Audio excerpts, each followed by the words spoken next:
Rebonjour à tous, on va reprendre et essayer de faire venir les gens et puis de rattraper notre retard qui est déjà colossal. Donc on va faire une table ronde avec encore une fois des anciens écotiques autour de la problématique quel est le métier de consultant en stratégie digitale, qu'est-ce qui se cache un peu, voilà c'est dur à dire ça, derrière le mot consultant en stratégie digitale et les enjeux, les évolutions un peu du métier. Et je propose qu'on commence par une rapide présentation de nos chers intervenants. Donc Stanislas, Bonjour à tous, donc Stanislas, promo 1, ça nous rajeunit pas.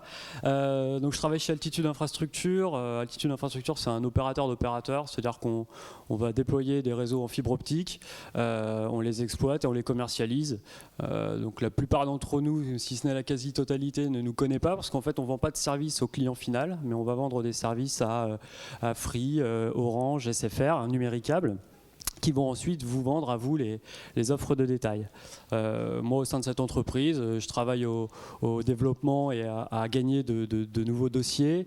Donc voilà, je dirais que j'ai une petite équipe pluridisciplinaire avec des ingénieurs, des financiers, pour concevoir des infrastructures télécom. Bonjour, je m'appelle Thomas Cadet. Je pense que je vais être le seul qui ait préparé un petit support sur ma présentation, donc let's go. Hop, donc moi je suis analyste de données chez Idevroom. Pour résumer un peu mon parcours, je suis de la promo 4. Et pour mieux résumer encore, j'ai pris quelques photos pendant cette année-là. Donc juste pour vous montrer, on avait fait un peu de promotion pour intégrer les promos 5, etc. Ensuite, après cette année très instructive, où on a appris plein de choses, je suis parti sur Paris, comme la plupart d'entre vous l'ont fait. Et je suis parti travailler chez Orange en tant que chercheur en économie, notamment sur l'analyse de données. Ensuite, je suis revenu à la faculté des sciences économiques pour finir une thèse. Donc là où c'est une photo où je soutenais. D'ailleurs, j'aimais bien ma moustache à cette époque-là. Donc là, vous la voyez pas, je vous ferai un zoom tout à l'heure. Et maintenant, aujourd'hui, je suis arrivé chez Idevroom. Alors, Idevroom, c'est quoi ? C'est une plateforme de covoiturage en fait, mais encore une plateforme de covoiturage qui est plutôt spécialisée sur du trajet domicile-travail, donc des trajets plutôt courte distance aux alentours des 30 km. Pour la petite histoire, en fait, la SNCF est rentrée dans le capital de cette entreprise qui avant s'appelait 1-2-3 en voiture et avait aussi la plateforme Easy Covoiturage. Et les deux plateformes ont fusionné pour donner la nouvelle plateforme qui s'appelle Idevroom, qui a été lancée en fait en septembre dernier. Donc, afin de vous présenter un peu ce que je fais, donc je suis analyste de données, mais comme c'est une petite structure, ambiance startup fait que finalement je fais un peu plein de choses et que mon poste est amené de redéfinir à peu près tous les 3 mois. Donc maintenant je fais du SEA, du SEO, mais en gros ma principale activité c'est on a une question, est-ce que Thomas peut y répondre avec les données qu'il a. Donc 2 exemples pour vous montrer ce que je fais. Exemple 1, donc faire un reporting hebdomadaire. J'ai réussi à automatiser tout ça et tous les semaines ils reçoivent un petit graphique comme ça, puis ils sont contents, ils savent que d'où viennent nos inscriptions, qu'est-ce qui s'est passé cette semaine, etc. Donc ça c'était pour un premier petit exemple. Et exemple 2, on me demande mais elle est où la demande, notre demande. Qu'est-ce que j'ai fait ? Je me suis là c'est la home de notre plateforme, on peut taper une recherche pour savoir si on a un covoiturage. Et j'ai récupéré toutes ces données et ça m'a permis en fait de générer une carte de tous les trajets demandés par nos clients et d'aller après cibler précisément nos actions pour aller générer de l'offre là où on a de la demande. Voilà, et donc je tenais à remercier le master écotique de m'avoir permis d'avoir ce travail et bon 10 ans. Alors bonjour à tous, moi je suis Vincent Gabillet, donc promo 9, donc je suis le petit jeune des 5 par ici. Alors je suis aujourd'hui depuis 1 an consultant en innovation digitale chez Solucom. Alors innovation digitale ça veut tout et rien dire, ici on a surtout parlé de web.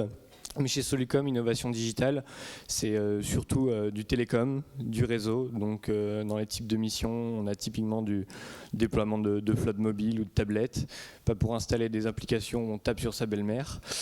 Il y a aussi toutes les questions de Wi-Fi, réseau, LAN, WAN, MAN. Je ne vais pas vous abreuver de détails techniques. Ça concerne également tout ce qui est technologie de visioconférence, de softphonie, de communication unifiée. Et en ce moment, je travaille chez Chanel dans le déploiement réseau et télécom de sites web, de sites, de bureaux à l'international. Moi c'est Tristan Breton, donc Promo 7. Je suis consultant Web Analytics. En fait, le titre qu'il y a sur la slide est un peu un abus de langage, c'est la dénomination de mon équipe. On est une équipe où on a à la fois des gens spécialistes de la data, un peu comme Thomas, et d'autres consultants qui sont spécialisés en Web Analytics. Web Analytics, en deux mots, en fait, ça va de l'implémentation des solutions de tracking, type Google Analytics ou Omniture, qui vont nous permettre de remonter en fait, les données de ce que font les gens sur les sites web ou les applications. Et donc j'ai commencé ma carrière chez Equancy, où je travaillais pour Nissan Europe sur des problématiques de reporting et d'analyse de données réellement. Je suis ensuite passé chez NetBooster, où je suis remonté en fait un petit peu en amont dans la chaîne de déploiement, où je travaille vraiment sur l'implémentation de ces solutions, la pose de tags et l'analyse de données évidemment. Alors, bonjour à tous, Antoine Tuilet, consultant en aménagement numérique du territoire. Ça rejoint de très très près ce que fait Stan du côté opérateur, sauf que de mon côté, j'accompagne avec mon cabinet les collectivités dans leur stratégie d'aménagement numérique de leur territoire, à savoir une grande partie du territoire français, 50%, va être fibré par des opérateurs sans qu'il n'y ait besoin d'intervention de la force publique. L'autre partie, les 50 autres pourcents, la campagne par exemple, ne le sera pas à moins d'une intervention publique en ce sens pour amener le très haut débit et le haut débit à tous les citoyens au final. Donc on accompagne les collectivités dans la définition de ces stratégies d'aménagement et ensuite main dans la main jusqu'à la contractualisation avec un opérateur, par exemple altitude infrastructure, voilà. Par exemple. Très bien, merci. Alors il y a plusieurs questions qu'on s'était posées du coup avec la promotion par rapport à vos différents métiers. Je vais commencer par une première. Vous avez tous parlé de data à un moment ou à un autre. À partir de quel moment vous avez senti que les data étaient vraiment une problématique centrale dans le web marketing? Est-ce que c'est quelque chose de récent ou de plus en plus marqué? Et est-ce que ces demandes, elles sont assez matures au niveau du client, ou au final on vous demande de la data et en fait les gens ils entendent juste ça, ils pensent que c'est à la mode, du coup ils vous le demandent, ou il y a un niveau de maturité dans les entreprises avec lesquelles vous travaillez qui est plus élevé, quoi?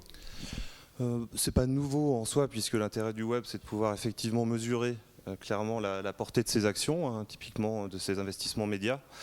Par contre, c'est vrai qu'on va avoir de grandes différences de maturité dans nos clients. On a des clients qui vont aller très très loin dans l'exploration de la data, dans la mutualisation, et on va ensuite pouvoir avoir des data analystes qui vont pouvoir effectivement réconcilier tous les parcours et aller très loin dans l'optimisation. Et puis on a aussi, moi en tout cas pour ma part, beaucoup de clients qui demandent des formations sur des outils d'analytics.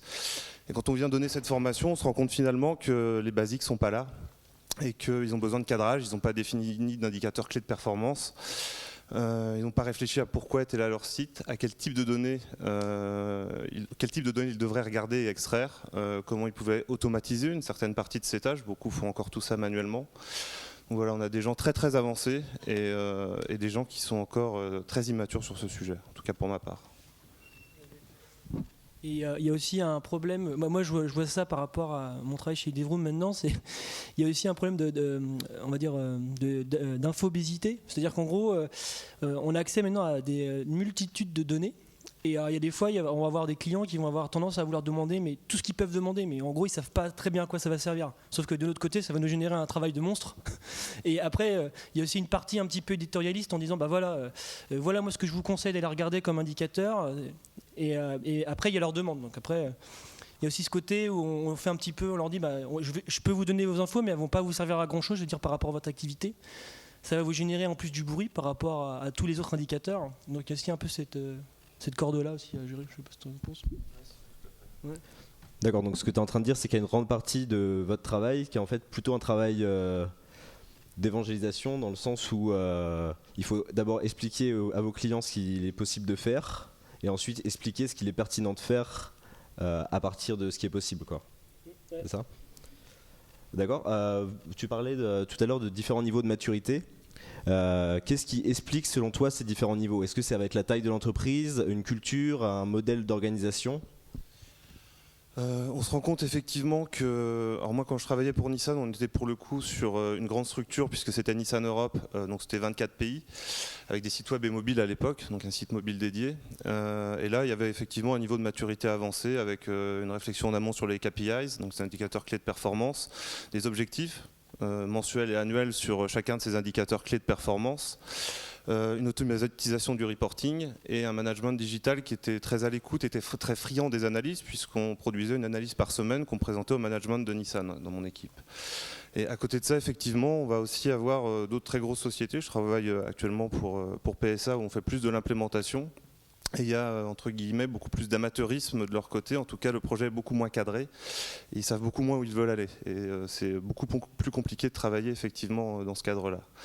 Je dirais que pour les grosses sociétés, il y en a quand même un certain nombre qui s'en sortent bien et qui sont plutôt matures. Mais c'est parfois des petites structures qui sont plus agiles, qui vont réussir à se poser les bonnes questions et à mettre rapidement en place des actions pertinentes.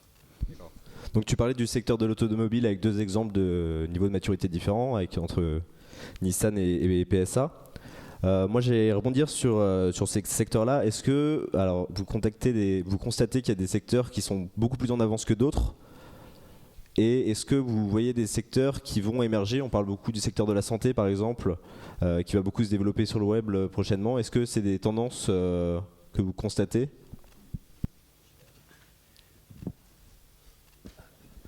Alors nous, par exemple, dans le cadre de notre activité, on est amené à monter des business plans pour prévoir le taux de pénétration de la fibre optique jusqu'à, par exemple, dans 20-25 ans. C'est pas simple, hein. On sait tous qu'à terme, la fibre optique, elle sera dans tous les foyers, qu'il y aura un taux de pénétration qui sera proche de celui du DSL aujourd'hui. La question, c'est du rythme d'adoption. Donc nous on travaille là-dessus, des cabinets comme Tactis le fait aussi, à savoir quels vont être les secteurs les premiers à accrocher à la fibre optique. Donc nous on se pose cette question-là pour faire nos business plans et pour orienter notre stratégie commerciale. Les collectivités se posent ces questions-là pour prioriser les déploiements de fibre optique. Et tout ça pour dire que les secteurs, c'est très variable. On va avoir des grandes entreprises qui vont être assez peu consommatrices de débit, à l'inverse de petites entreprises, des startups qui vont nécessiter beaucoup d'échanges de données, là, qui vont être très friandes et qui vont avoir une plus grande propension à consommer du débit. Donc voilà, les profils sont assez hétérogènes, en tout cas de notre point de vue, sur qui souscrira ou non à des offres de débit importants ou non. Je peux rebondir sur ce que Stan vient d'aborder, puisque justement, en parlant de fibre optique à la campagne, on peut se demander mais à quoi ça sert? Ça peut servir pour des personnes à mobilité réduite parce que trop âgées, parce que un handicap, etc., à avoir un suivi personnalisé, médicalisé, à distance, à la maison, en évitant certains déplacements domicile, hôpital, qui sont particulièrement coûteux pour la sécurité sociale. Donc les investissements en fibre optique, dans ce sens-là, peuvent justement permettre des économies dans d'autres secteurs tels que la santé, justement. Voilà, et peut-être pour finir, infrastructure et usage sont très liés parce que on déploie de l'infrastructure que pour justement permettre l'accès à des usages au plus grand nombre. Ce qu'on attendrait, nous, hein, de la part notamment de certains d'entre vous qui avaient plein d'idées, c'est d'avoir cette fameuse killer application qui ferait que tout le monde devrait ou aurait besoin vraiment d'une fibre optique. La question aujourd'hui, c'est qu'est-ce qu'apporte la fibre optique par rapport à un autre mode d'accès. Aujourd'hui, il n'y a pas la killer application, donc allez-y, trouvez-la et nous on sera contents, on pourra vendre des réseaux télécoms. Moi, j'avais une question par rapport au réseau et sur les déploiements de fibre optique. Donc, est-ce que les collectivités sont toujours très demandeuses de ce déploiement de fibre optique ou alors, vu que maintenant les réseaux télécoms sans fil sont de plus en plus rapides et sont, je veux dire, beaucoup plus facilement déployables, est-ce qu'il n'y a pas une sorte d'un peu d'abandon de ce côté fibrage et qu'on va plutôt vers de l'antenne Wi-Fi très rapide ou ce genre de choses, ou de la 4G ou il restera toujours des problèmes de congestion. Ce qu'on voit chaque année, c'est que la demande de débit, ou en tout cas l'utilisation d'une connexion par utilisateur, L'utilisateur double quasiment le volume de données qu'il consomme chaque année. Quand on fait tout passer sur une antenne, c'est ce qui se passe pour la 4G par exemple, si on fait passer 300 personnes sur une antenne 4G, parce qu'il y a 300 personnes autour de l'antenne, tout finit par passer sur une seule fibre. Il peut y avoir des problèmes de congestion, puis il peut y avoir des problèmes de panne, enfin je capte pas bien parce que je suis dans les murs, etc. Au final, les deux sont très complémentaires et pas forcément substituables. À moins d'être en campagne et d'habiter à côté d'une antenne 4G, là je peux me poser la question, à savoir, je vais prendre un forfait 4G plutôt qu'une petite box qui va pas capter très très bien. Et puis un autre point, c'est que le haut débit, le très haut débit plutôt, est un moyen pour les politiques assez intéressant de récupérer les voix. Faut savoir aussi qu'il y a un plan France très haut débit qui est sorti avec plusieurs milliards qui sont mis sur la table pour développer la fibre optique en France. Donc ça, malgré tout, ça aide à porter un petit peu le secteur. Et derrière, l'idée, c'est quoi? C'est de pouvoir permettre au plus grand nombre aussi de surfer sur cette vague, de développer des nouvelles entreprises. Et c'est exactement le cadre dans lequel on est ici. Alors on a parlé un peu de l'évolution justement des technologies ou des usages ou de ce que demandent vos clients. Et moi je voudrais rebondir sur ce que tu as dit, Thomas. Tu disais que l'intitulé de ton métier changeait tous les 3 mois. Et donc ça c'est quelque chose, vous avez tous affaire à ça, l'évolution très rapide de vos métiers dans le monde des nouvelles technologies, etc. Donc ma première question c'est comment on y fait face personnellement, comment on fait en sorte de... pas se retrouver à un moment périssable et puis toujours être vraiment un produit sexy entre guillemets. Et une deuxième question, c'est il y a quand même 2 approches. Il y a des gens qui veulent être très transversales dans leur démarche professionnelle, pouvoir faire un petit peu de tout, versus d'autres qui veulent être très spécialistes sur des domaines particuliers, data analyst, ce genre de choses. Et quelle est la démarche qui est pertinente à vos yeux, quoi? Je peux commencer déjà sur les métiers de conseil, par exemple. Le consultant omniscient en stratégie digitale qui maîtrise tout, je ne connais pas ça. On est obligé, quand on travaille dans le conseil, de se spécialiser. Mais contrairement à un consultant en audit, en finance, etc., le numérique, ça bouge tout le temps. Donc, quand bien même on serait spécialisé, il faut continuer de se spécialiser tout le temps et suivre la vague, en fait. C'est ce qui fait que le secteur est particulièrement attrayant et qu'on s'ennuie peu, en tout cas. Ensuite, la deuxième question, c'était... Du coup, je sais plus, tu me prends déjà un peu. Donc, il y avait spécialisation versus être transversal. Et la première, c'était comment on fait pour rester à la pointe dans son métier? Est-ce que c'est par exemple des choses qui sont installées en interne ou c'est une démarche personnelle? Il n'y a pas de secret, c'est une démarche personnelle et puis en général on est porté aussi par l'entreprise dans laquelle on travaille puisqu'on travaille tous dans le même secteur. Mais c'est aussi une démarche personnelle, il faut rester curieux tout le temps. C'est pour ça que d'ailleurs, je fais une petite aparté là-dessus, on a souvent tendance à penser que pour aller travailler dans le conseil, il faut avoir de la bouteille, 10 à 15 ans d'expérience avant de devenir expert de quelque chose. Au contraire, je pense qu'il faut y aller quand on est jeune, quand on est curieux, dynamique, qu'on a soif d'apprendre, etc. Parce que c'est un métier dans lequel en fait, il faut tout le temps être sur le qui-vive. Donc autant y aller quand on a la force, je pense. Parce que faire la démarche inverse à 40 ans, aller dans un cabinet de conseil, je pense que c'est beaucoup moins facile. Voilà. Il y avait, par rapport à faire face, etc., par rapport au comment ça bouge, etc., il y avait, moi ce que je vois, ça se passe surtout dans un mode start-up, c'est que soit on change de fonction, soit on accumule aussi des fonctions. Et ce qui me permet en fait de pouvoir accumuler ces fonctions, c'est aussi la capacité à pouvoir automatiser certaines tâches. Par exemple, là, les reporting, etc., qu'on me demandait, au départ, je récupérais les données, je les mettais en format, puis je leur envoyais, etc., mais ça me prenait du temps, ça me prenait 1 jour à faire, 2 jours. Sauf qu'après, on me demandait de faire aussi de l'analyse plus poussée, et c'est du temps que je perdais à faire des tâches assez manuelles. Et je pense que la capacité maintenant qu'on a à pouvoir automatiser un certain nombre de tâches. Par exemple, maintenant, je clique sur un bouton, j'ai généré toute l'étude pour la personne, pour n'importe qui, ou un tableau de reporting automatiquement. J'ai plus qu'à passer du temps à l'analyser, et ça, pour le coup, c'est une plus-value qui est très importante. Alors qu'avant, si j'avais pas automatisé, j'aurais passé 3 jours à faire la bidouille, etc., pour avoir un truc qui soit à peu près lisible. Et je pense que la capacité à automatiser certaines tâches Je pense que c'est important aujourd'hui, surtout quand ça va vite et qu'il y a beaucoup de choses à analyser aussi. Moi, je voulais rebondir surtout sur le fait que moi, j'aime pas vraiment la remarque de dire qu'on passe son temps à changer de métier, à se spécialiser dans plein de domaines. Pour moi, par essence, le métier de consultant est d'être flexible et tout simplement passionné. Du jour au lendemain, sans connaître la moindre chose sur certaines technologies, j'ai dû monter en compétence dessus en allant travailler chez le client. Donc ça peut être, comme je l'ai fait, du réseau, de la visioconférence ou de l'architecture du SI. Là-dessus, c'est pas que j'ai changé de spécialisation plein de fois dans ma carrière, c'est juste vraiment être flexible. Les clients, ils recherchent surtout un consultant qui est flexible. Le consultant est une ressource avant tout. Et l'entreprise a un besoin de quelqu'un qui travaille, qui a de la méthodologie et qui est capable d'absorber des sujets techniques plutôt rapidement. Et surtout le contexte complexe de l'entreprise, surtout quand on travaille dans des grands groupes type du CAC 40. Merci beaucoup. Tu disais tout à l'heure que pour toi il fallait devenir consultant quand on était jeune parce que ça demande de l'énergie, etc.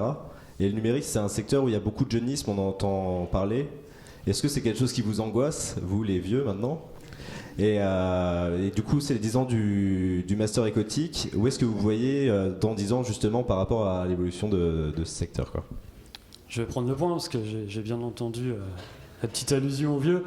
Non, pas du tout. Enfin, avant tout, il faut, pour peut-être rejoindre ce qui vient d'être dit, hein, la question c'est avant tout d'être motivé, d'aimer ce qu'on fait, et puis après, voilà, il n'y a pas de secret particulier. Après, les profils sont différents. Il y a des gens qui préfèrent rentrer dans le détail de ce qu'ils font, d'autres qui ont peut-être davantage de capacité à manager, d'autres à s'exprimer. Voilà, c'est chacun je dirais, ses atouts.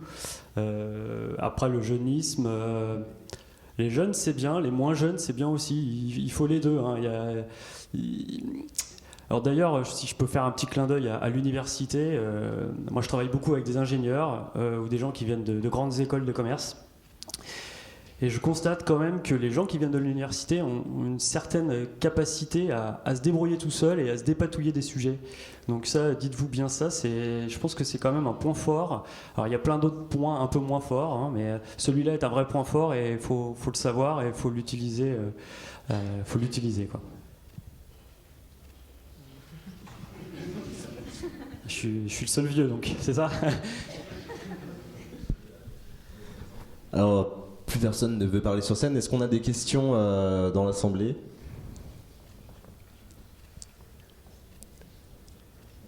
Sur les consultants, le numérique, des questions peut-être plus larges ? Monsieur Suir. Il y avait un mot-clé.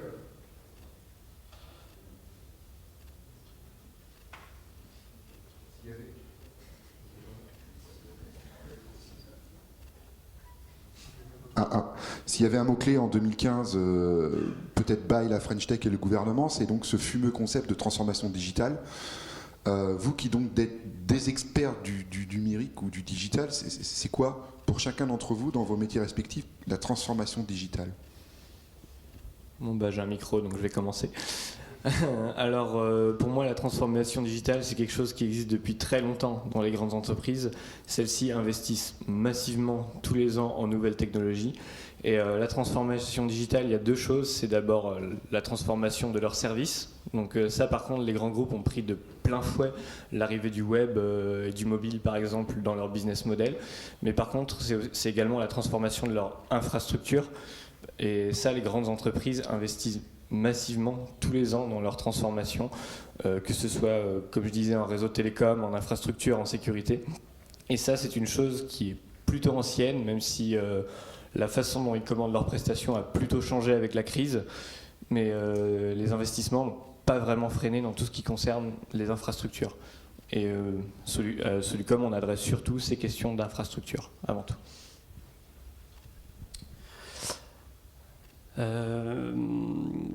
J'ai perdu le fil de ce que je voulais dire.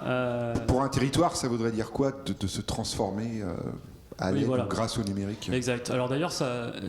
La ville intelligente ou des choses comme ça. Il y a 10 ans, on vendait Internet comme le moyen de discuter avec la personne au bout du monde. Alors là, je vais peut-être ça va peut-être être un lieu commun pour vous tous qui êtes des spécialistes aussi, mais aujourd'hui on se rend compte qu'il y a besoin aussi davantage de proximité. Internet, c'est le moyen de parler plutôt avec son voisin. Et on l'a vu tout à l'heure sur les projets que vous nous avez présentés, la plupart sont des projets finalement qui ont un impact très local. Nous aujourd'hui, c'est aussi là-dessus qu'on essaye de développer, ou plutôt de faire en sorte que notre infrastructure puisse permettre de nouveaux usages. J'ai quelques exemples qui me viennent comme ça. On a par exemple le cas des stations de ski. Voilà, comment on peut faire pour trouver un modèle économique dans des territoires assez particuliers, parce que voilà, une station de ski, elle va vivre l'hiver.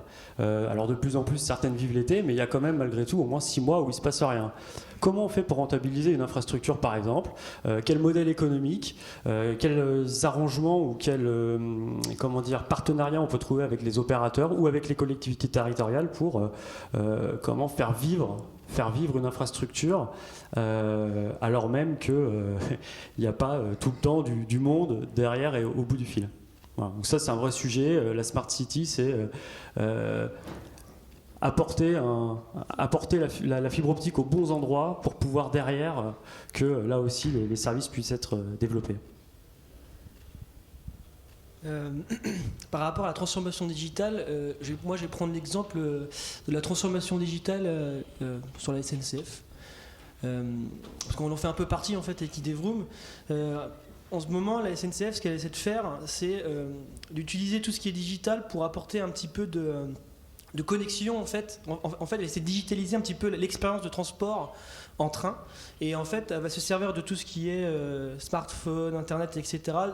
Afin d'apporter des sortes de services complémentaires pendant le trajet. C'est-à-dire en gros, les gens ils sont là pendant 2 heures assis dans le siège avec le train, avec les paysages qui défilent, et en gros ils se disent qu'est-ce qu'on pourrait apporter comme service pendant ces trajets grâce à tout ce qui nous permet les smartphones, les petites tablettes, etc. que les gens ont. Donc par exemple dans les idées, ce qu'ils ont, c'est ils vont avoir ils disent bah tiens, ça serait super sympa si quand par exemple on regardait par la fenêtre, il y avait une sorte de petite un petit bandeau en bas qui nous disait ce qu'on voyait exactement, par exemple le nombre de fois que on regarde comme ça, c'est quoi ce château là qui passe, bah là on aurait un petit truc en bas où ça marquerait en temps réel, bah ce château c'est en gros on lui dirait ce qu'on voit dehors en fait. Par exemple il y a ce côté un petit peu transformation, utiliser digital pour apporter un service complémentaire. Par rapport à Idevroom par exemple, l'autre truc qui voulait mettre en place par exemple ou tester, ça serait on est dans le train. Et là, d'un coup, il y aurait un petit truc qui va afficher les prochains arrêts, etc. Et ben dans les arrêts, on aurait un truc qui va récupérer une information sur notre plateforme Idevroom de covoiturage qui dirait, à l'arrivée à Nantes, là, vous avez 3 covoiturages qui partent de la gare de Nantes et qui vont vous amener à Arvaux, à Saint-Sébastien-sur-Loire, etc. Il y a des places disponibles qui partent 10 minutes après votre arrivée. Donc par exemple, ça peut accompagner aussi la transformation. Voilà, c'était quelques exemples que j'avais en tête. Après. Le concept est assez global de transformation digitale. Voilà. Ouais, il faut être dans le train pour ça. Ouais. Moi je suis assez d'accord avec Vincent, je pense effectivement ça fait un moment que cette transformation digitale elle est à l'œuvre. Je pense que sur un certain nombre de choses, les grandes sociétés ont pendant longtemps externalisé. Maintenant il y a des leviers matures, typiquement sur des leviers marketing, où les grandes entreprises vont avoir tendance à réinternaliser certaines compétences, typiquement du SEO, du SIA. On constate que certains de nos clients rapatrient ça un petit peu en interne. Sur des côtés aussi plus stratégiques, confier ces données, même avec des accords de confidentialité à une tierce partie, c'est aussi un risque. Donc pourquoi pas se constituer finalement ce pool de compétences d'analyse en interne pour garder ces données stratégiques. Donc je pense que c'est aussi vers là qu'on va. Je vais aborder du coup la transformation digitale sur les collectivités locales, parce que une collectivité locale, par exemple, dans le cadre d'un déploiement de fibre optique, elle va avoir un réseau sur son territoire à exploiter. Il y a 10 ans, ce réseau-là, il existait sur papier seulement. Maintenant, il est entièrement numérisé et il est beaucoup plus simple de l'exploiter et d'avoir une relation de confiance avec son exploitant, puisqu'on a un meilleur contrôle de la donnée. Et les collectivités locales, si on prend un exemple, l'exemple le plus frappant, essayent de rapatrier toutes les données de leur territoire sur une seule carte, une seule énorme carte, via les SIG, et pouvoir centraliser l'information donc de tous les réseaux sur son territoire, de tous les appareils de mesure, de tout tous les capteurs qui peuvent être déployés dans le cadre d'une Smart City, etc., histoire d'arriver à comprendre comment on pourrait faire parler ces données entre elles pour améliorer au quotidien l'usage, les transports publics, la vie des usagers du territoire au final. Voilà. Merci beaucoup. Je pense qu'on va s'arrêter là. On va remercier tous les intervenants. On peut les applaudir, je pense. Et puisque je vois tout le monde piquer du nez, je vais vous annoncer qu'il y a un café en salle de travail juste maintenant. Donc voilà, rendez-vous au Café Boran. On va reprendre à 16h45 pour une conférence sur le Big Data.